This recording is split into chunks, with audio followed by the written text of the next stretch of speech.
Trending na mini donut, patok ngayon na pang negosyo, at kahit nasa bahay ka lang ay pwede ka rin kumita, basta ihanda mo lang ang mga kakailanganin. Pwede mo rin ito ipanghanda tuwing okasyon. Napakadali lang ng ating recipe, kaya tayo ay magsisimula na.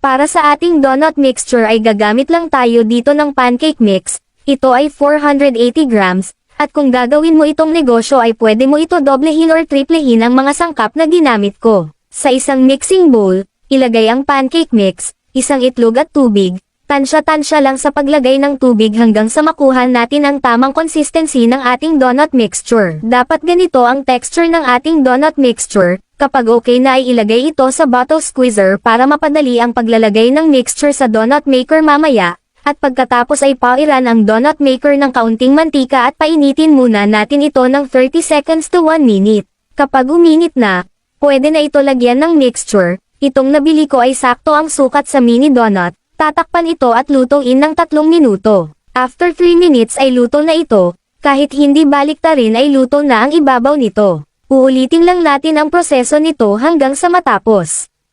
Pwede ko bang malaman kung taga saan ang mga nanonood sa akin? E-comment mo ang iyong lugar. Maraming salamat sa suporta. Pahiran ng mantika ang donut maker kung kinakailangan, para hindi ito didikit.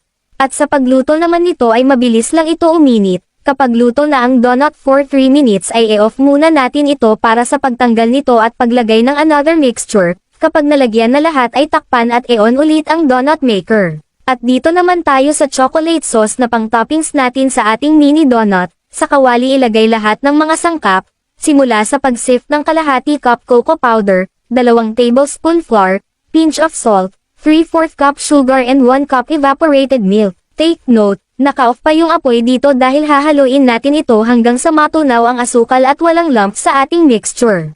At kapag okay na, halong-halo na lahat ay i-on na natin ang apoy at lulutuin hanggang sa lumapot ang ating sauce. Once ma-reach mo na ito ang ganitong lapot ay i-off ulit ang apoy, at lalagyan natin ito ng 2 tablespoon na margarine or butter, dagdag lasa ito sa ating chocolate sauce, at agad naman ito transfer sa malaking bowl.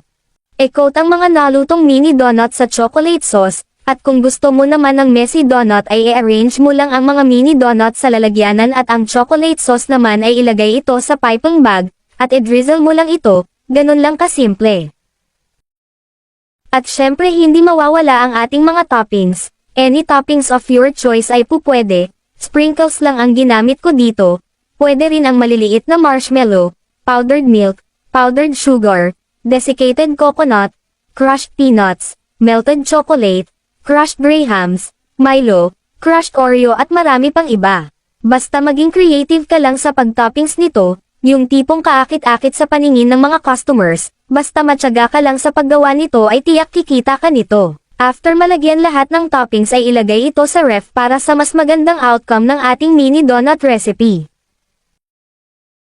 Kinabukasan ay ito na ang ating finished product. Tamang-tama at may okasyon sa bahay, isa ito sa pananghanda namin lalo na sa desserts. Ang presyohan ng ating mini donut ay depende sa mga nagastos ninyo. So yun lang po at maraming salamat sa panonood. At kita-kits sa susunod nating pagluluto.